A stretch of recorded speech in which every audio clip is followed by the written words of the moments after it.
Lamentablemente, en las últimas semanas, la palabra VTuber se movilizó en redes y no por una buena causa. En este video quiero hablar sobre un tema que muchos prefieren ignorar: la situación de los VTubers, especialmente los masculinos, dentro de la comunidad hispanohablante, es paupérrima. Aunque la comunidad hispana es más chica que la japonesa o la angloparlante, ha demostrado ser igual o incluso más conflictiva. Soy BaltoDN, soy VTuber y no hago esto por morbo ni por drama. Hago este video porque me importa la comunidad. Y creo que es hora de hablar como corresponde, sin filtros. Quiero que sea un espacio de objetividad en donde predomine el respeto y la discrecionalidad. Te invito a que escuches hasta el final. Y si quieres compartir tu opinión o experiencia, me encantaría leerte en los comentarios. Hay una evidente problemática en ser VTuber masculino. No es fácil.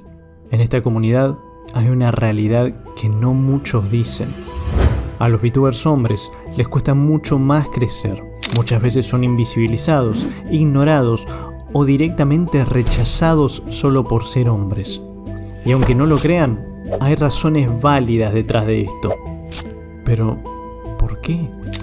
Hay varios factores. Uno de ellos es que algunos VTubers masculinos han tenido comportamientos muy cuestionables, lo que genera desconfianza. Uno de los casos más populares, por nombrar alguno, es el de Kendo, quien fue un punto de quiebre dentro de la comunidad por estar estrechamente relacionado con varios otros creadores de contenido que son exponentes de la comunidad. Y él mismo reconoció haber tenido actitudes reprochables y manipuladoras con otras VTubers, y mencionó públicamente tener un problema diagnosticado. Pero yo tenía como lo de superhéroe, ¿no? O sea, yo tenía como el complejo de superhéroe, por así decirlo. No es el término que él me dijo ni nada, pero es así como yo lo entendí, ¿vale? No vamos a ahondar en el tema, pero esto dejó una marca. A partir de ahí, muchos empezaron a ver a los VTubers hombres como un riesgo. Incluso dejaron de invitar a hombres a colaboraciones por miedo. Esto sumado a que algunos VTubers intentan crecer usando personajes absurdos, exageradamente sexys o agresivos, que terminan reforzando estos estereotipos. Y cuando deciden cambiar a un modelo más femenino, la crítica no tarda en aparecer. Esto explotó con el famoso tweet de Asahi Kotone, que subió el 4 de septiembre de 2024 diciendo: "No invitamos a VTubers hombres, porque son una peste que solo quiere pareja".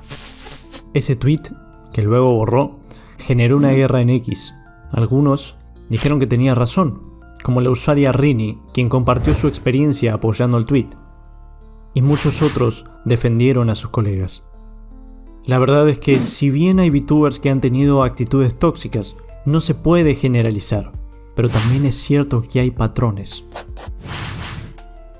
El caso de Rick Locke y Saya Kitsune, quienes también incursionaron en el VTubing, pero tenían carreras anteriores, fue mucho más grave.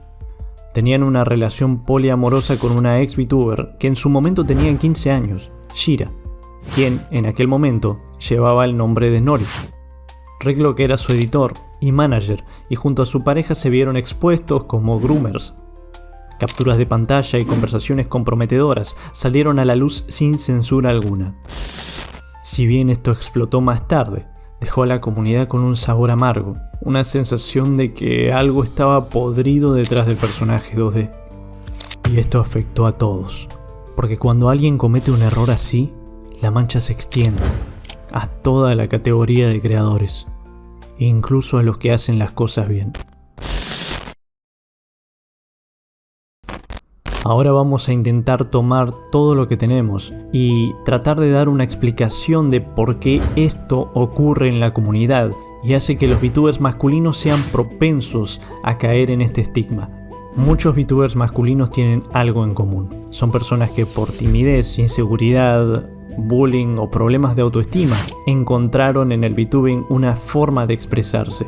Muchos se autoproclaman antisociales y esta característica arraiga a mayores o menores problemas de comunicación.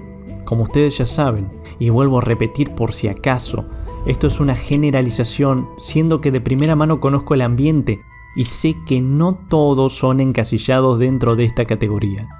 Pero a veces, esa libertad se transforma en un refugio de validación y ahí aparecen los problemas. Se mezclan inseguridades con poder, atención y anonimato. Además, el VTubing arrastra mucha cultura nipona, fetiches, estereotipos, personajes con comportamientos sexualizados o infantilizados que vienen de una sociedad que vela por una mujer sumisa. Y algunos lo replican sin entender las consecuencias. De repente tenés a un pibe de 20 años hablando como si fuera un protagonista de un anime harem y eso, fuera del contexto japonés, choca.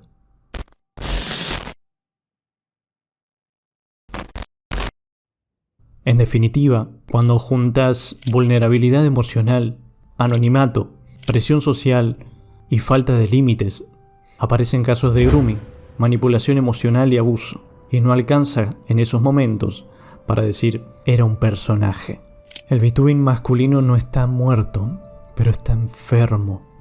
Y lo peor que podemos hacer es barrer estos temas debajo de la alfombra.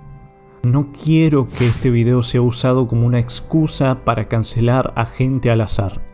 No busco cazar brujas, pero sí quiero que empecemos a hablar de esto, de cómo nos relacionamos, de cómo cuidamos a los nuevos, de cómo manejamos los límites. Porque la solución no es separar a los VTubers hombres de las mujeres, y tampoco es romantizar todo. La solución es la madurez. Si queremos que esta comunidad crezca de verdad, necesitamos hacernos responsables.